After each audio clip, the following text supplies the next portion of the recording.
नमस्ते, प्रणाम सबको।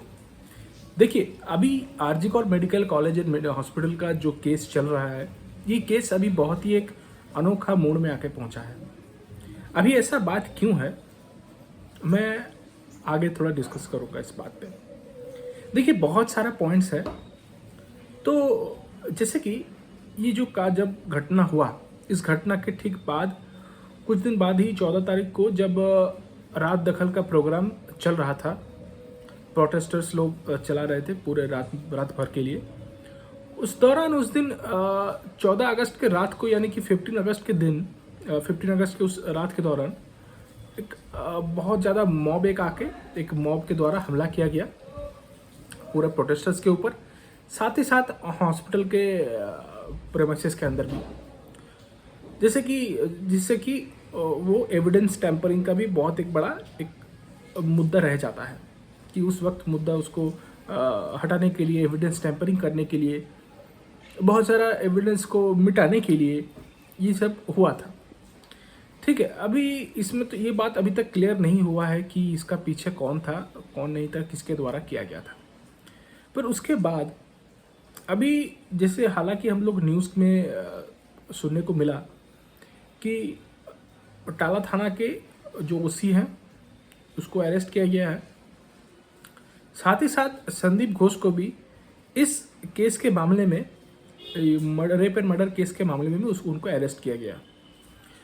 तो इन सारी चीज़ों में देखिए, सबसे पहले जब ये घटना हुआ था उस वाले दिन में पुलिस कमिश्नर विनीत गोयल जी आके पहले मीडिया के सामने क्या बोले थे कि हम लोग बहुत प्रयास कर रहे थे, हम लोग चीज़ को बहुत टेकल करने का कोशिश किए थे, एविडेंस टैंपरिंग होने का कोई भी चांसेस नहीं है, हम लोग क्यों करेंगे एविडेंस टैंपरिंग, क्या इसमें ये है, बहुत सारा बात बोले थे।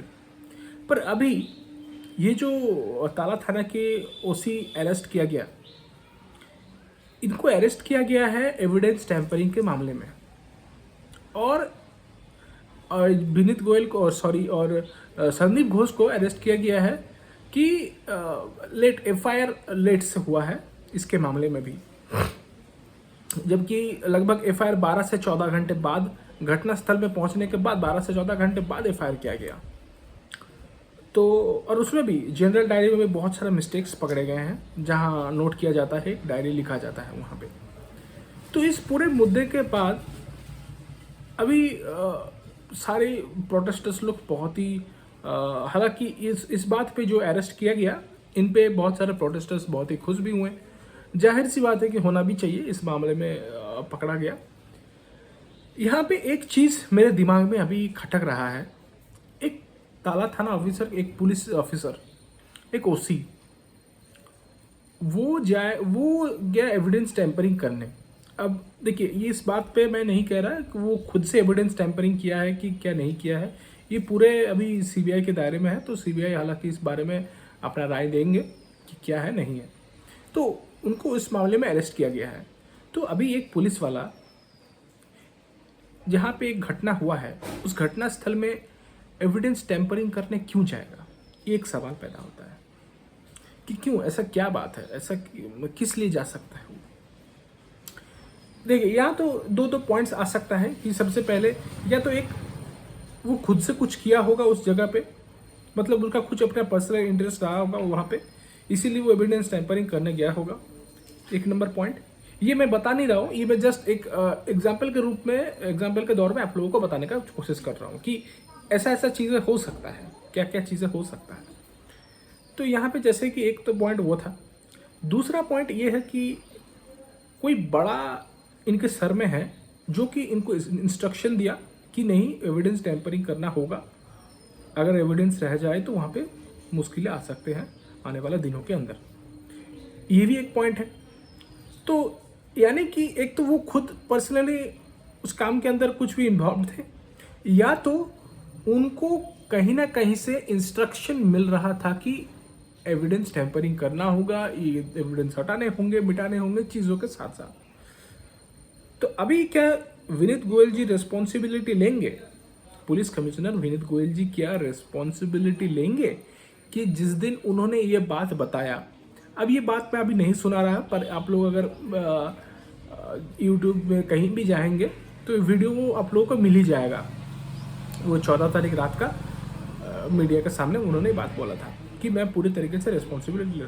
तो अभी इस बात पे क्या वो रिस्पॉन्सिबिलिटी ले रहे हैं खुद से कि नहीं ठीक है एविडेंस टैंपरिंग हुआ तो मैं भी रिस्पॉन्सिबल हूँ, तो जाहिर सी बात है कि मेरे से भी पूछताछ किया जाना चाहिए, ऐसा बोलेंगे क्या? हमारे माननीय मुख्यमंत्री महोदया ये बात बहुत बार वो कही है कि हमारे विनीत गोयल इस हफ्ते के अंदर बहुत बार रेजिग्नेशन देने आया था, पर मैं अभी एक्सेप्ट नहीं कर रहा हूँ, ऐसा नहीं करने दे रहा हूँ। पूजा का टाइम है, आने वाले दिनों में पूजा भी अभी बहुत सारा कामकाज होता है, तो इसीलिए ठीक है। ये तो एक पॉइंट मैं चलिए मान रहा हूँ कि पुलिस कमिश्नर आया था ये देने के लिए, पर यहाँ पे और एक अभी सवाल पैदा होता है। डॉक्टर्स लोगों का टीम, जूनियर डॉक्टर्स लोगों का जो टीम है, उस टीम के साथ बार बार लगातार, पहले तो नवान्नों के वहाँ पे एक मीटिंग होने वाला था, फिर बाद में अभी रिसेंटली चीफ सेक्रेटरी ने वहाँ पे बुलाया माननीय मुख्यमंत्री जी का आवास के वहाँ पास कि वहाँ पे भी उनके साथ बातचीत हो पाए। पर डॉक्टर्स लोगों का एक डिमांड था ही सबसे साथ साथ कि वो लाइव स्ट्रीमिंग होना चाहिए, लाइव स्ट्रीमिंग होना चाहिए। पर बाद में जब उनके घर में बुलाया गया तो उसके बाद में बहुत देर घंटा वेट करने बाद भी वो लोग उस बात को मान लिए कि ठीक है हम लोग रिकॉर्डिंग में रखेंगे, पर लाइव स्ट्रीमिंग नहीं भी होगा तो चलेगा, और रिकॉर्डिंग में कॉम्प्रोमाइज़ कर रहे थे। उसको वहाँ पे भी एक बात मेरे को देखने को मिला, मेरे को बहुत बुरा लगा कि वो लोग कह रहे थे कि हम लोग भी कॉम्प्रोमाइज़ कर रहे हैं, कॉम्प्रोमाइज़ किए हैं।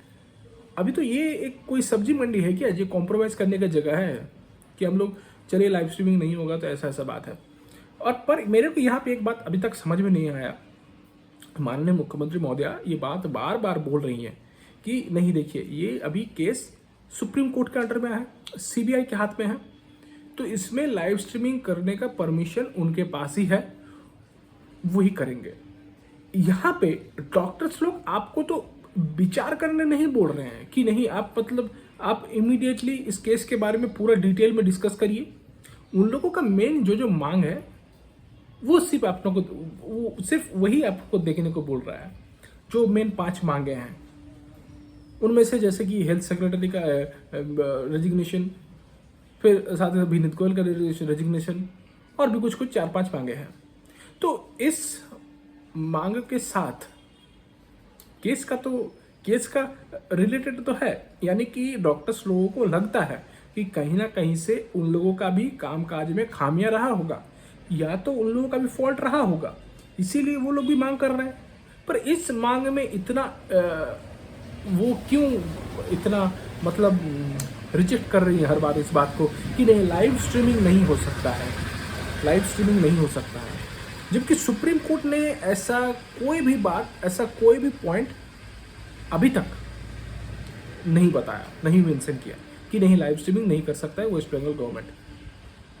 इसके अंदर में क्या कानूनन प्रक्रिया है, क्या कानूनन नियम कानून है, मेरे को उतना अंदाज़ा नहीं है।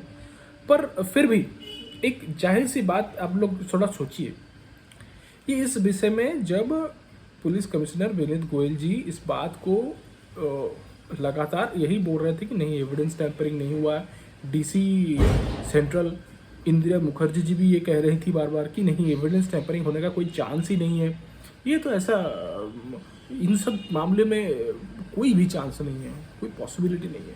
बहुत जोर शोर से आके वो लोग प्रेस कॉन्फ्रेंस के माध्यम से अपना बातें उन्होंने कहा। अभी सीबीआई जब अरेस्ट कर लिया है ताला थाना के ओसी को, जो ओसी आज से 3-4 दिन पहले लगातार पूरे बंगाल के कहीं ना कहीं चारों ओर हॉस्पिटल्स में एडमिशन लेने का प्रयास कर रहे थे कि उनका तबीयत खराब है, उनको एडमिशन लिया जाए। हालांकि वो गवर्नमेंट हॉस्पिटल में नहीं गए, कुछ प्राइवेट हॉस्पिटल्स में गए, पर वहाँ पे भी उनको एडमिशन लेने के लिए मना कर दिया क्योंकि उनका मेडिकल हालत कुछ भी खराब नहीं था, उनका मेडिकल कंडीशन ऐसा नहीं था कि एक हॉस्पिटल उनको एडमिशन ले। ठीक है, एक एडमिशन कब होता है कि जाहिर सी बात है कि आपका तबीयत बहुत ही सीरियस तरीके से कुछ खराब हो, कुछ प्रॉब्लम्स आया हो आपके तबीयत में, तब जाके डॉक्टर्स लोग अगर सोचेंगे कि नहीं एडमिशन लेने का ज़रूरत है, तब जाके ऐसा एडमिशन होता है, अदरवाइज नहीं होता है। चेकअप करके दवाई ववाई दे के छोड़ दिया जाता है। पर बहुत सारे हॉस्पिटल्स घूमने फिरने के बाद एक हॉस्पिटल में कहीं इनको जगह दिया गया। जबकि इस बारे में भी हमारे माननीय मुख्यमंत्री महोदया ममता बनर्जी जी प्रेस में एक बात उन्होंने बोली भी थी कि ऐसा कौन कौन हॉस्पिटल है जो एडमिशन नहीं ले रहा है, पता लगाओ सब कोई, ऐसा कौन कौन हॉस्पिटल, सबका नाम नोट करके रखो, ऐसा कौन कौन हॉस्पिटल है। वो तो एक पुलिस ऑफिसर, वो तो एक आम आदमी की तरह गया था, एक पेशेंट की तरह गया था, आप लोगों के पास एडमिशन तो लेना चाहिए था। अब जब ये अरेस्ट हो गए हैं, हालांकि बात अभी सीबीआई के द्वारा ये बताया जा रहा है कि उनको और विनीत गोयल को फेस टू फेस बैठा के इंटरोगेशन किया जाएगा। हालांकि अभी शायद इंटरोगेशन शुरू भी हो चुका होगा या आज ही होने वाला है इंटरोगेशन। तो ये सब मामले में कैसे एविडेंस टैंपरिंग नहीं हो सकता, कैसे कौन इसमें इन्वॉल्व नहीं हो सकता, ये बताना बहुत ही मुश्किल है, ये हम लोगों को भी पता है। तो यहाँ पे सिंपल सी तरीके से विनीत गोयल का बात, विनीत गोयल का हर एक चीज़ें बहुत ही घुमाने वाला चीज़ है।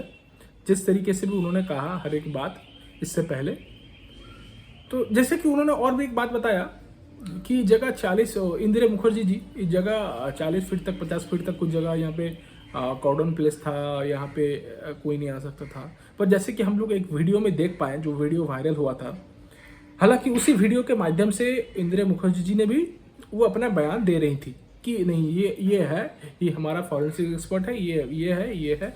उसके बाद वहाँ पे बहुत सारे अलग अलग फेसेस निकल आए।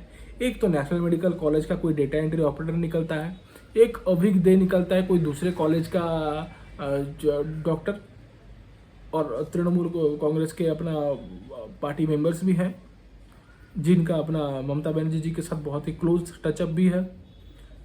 तो ऐसा व्यक्ति वहाँ पे कैसे आए, ये सवाल ज़रूर पैदा करता है पुलिस के बयान के साथ, जिस प्रकार का उन्होंने बयान पहले से देते आया है। अभी सीबीआई को ये पता लगाना बहुत ही ज़रूरी है कि कैसे, किस प्रकार से ये जो ओसी है, ताला थाना के जो ओसी जिनको अरेस्ट किया गया, वो ऐसा क्या चीज़ जानते हैं, या ऐसा क्या चीज़ उनको इंस्ट्रक्शन दिया जा रहा था इससे पहले कि एविडेंस टैंपरिंग के मामले में जिससे अरेस्ट किया गया। तो अगर एविडेंस टैंपरिंग हुआ है तो जाहिर सी बात है, हम सबको पता चल रहा है कि नहीं एविडेंस टैंपरिंग हुआ है, ऐसा कोई भी बात नहीं है। जबकि उस दिन जब हमला हुआ, उस दिन भी सब पुलिस लोग तो अपने आप बहुत सारे, सब नहीं बोलूँगा मैं, बहुत सारे पुलिस ऑफिशियल्स घायल भी हुए थे, पर बहुत सारे पुलिस ऑफिशियल्स अपने अपने हॉस्पिटल में जाकर छुप भी गए थे। कोई वॉशरूम में छुप रहा था, तो कोई पेशेंट बन के बेड में सो गया था, तो कोई नर्स लोगों का रूम में जाके छुपा हुआ था। ऐसा बहुत सारा मामला हम लोगों को सुनने को मिला। तो ये सब चीज़ें क्या दर्शाता है कि सच में बंगाल गवर्नमेंट के पास कोई अनोखा चीज़ है क्या कि जो वो बता सकती हैं मीडिया के सामने आके कि नहीं यही ऐसा मामला था, यही ऐसा चीज़ था कि हम लोग को कोई भी, हम लोग की तरफ से कोई भी नेग्लिजेंसी नहीं हुआ है, इससे पहले कोई भी एविडेंस टैंपरिंग नहीं हुआ है। क्या बता सकते हैं वो लोग? क्या माननीय मुख्यमंत्री महोदय ये बता सकती हैं क्या ये बात अपने रिस्पॉन्सिबल होके? बातें वो रेजिग्नेशन की करती हैं, पर डॉक्टर्स लोगों का ये मांग ही नहीं है कि आप लोग रेजिग्नेशन दें। ये तो एक पॉलिटिकल मांग है कि आपका रेजिग्नेशन होना चाहिए। ये तो अदर सब पॉलिटिकल पार्टीज का ये मांग है। डॉक्टर्स लोग तो कभी नहीं मांगे हैं ये सब बात, पर आप इतना उस चीज़ को पॉलिटिकली मूव करने के लिए क्यों व्यस्त हैं, हमको इतना ही बात पता नहीं चल रहा है। ऐसा क्या बात है इस बात के ऊपर? आशा करते हैं आने वाले दिनों में सीबीआई की तरफ से कुछ ना कुछ पॉजिटिव रिस्पॉन्स हम लोगों को मिले। जो मूल कड़ी है, इसके अंदर में इसका हाथ किसका है, कौन एविडेंस टेम्परिंग करने के आदेश दे रहा था, विनीत गोयल को इंटरोगेशन करना चाहिए कि नहीं करना चाहिए, ये सब बातों के ऊपर बहुत सारा सवाल है। आशा करते हैं आने वाले दिनों के अंदर हम लोगों को कुछ ना कुछ पॉजिटिव रिस्पॉन्स देखने को मिले, और ये डॉक्टर्स लोगों का इतना दिन का जो प्रोटेस्ट चल रहा है, इतना रात भर का जो प्रोटेस्ट चल रहा है, हालांकि इन प्रोटेस्ट में बहुत सारे लोग उनको हेल्प भी कर रहे हैं, कोई खाना दे के, तो कोई रहने के लिए जगह प्रोवाइड करके, बहुत सारे लोग बहुत तरीके से उन लोगों को हेल्प भी कर रहे हैं। आशा करता है इन सब का मेहनत, इन सब का पसीना सफल हो और हमारी इस जूनियर लेडी डॉक्टर की, हमारी इस बहन की, हमारी इस दीदी की जस्टिस मिल पाए। धन्यवाद सबको। जय हिंद।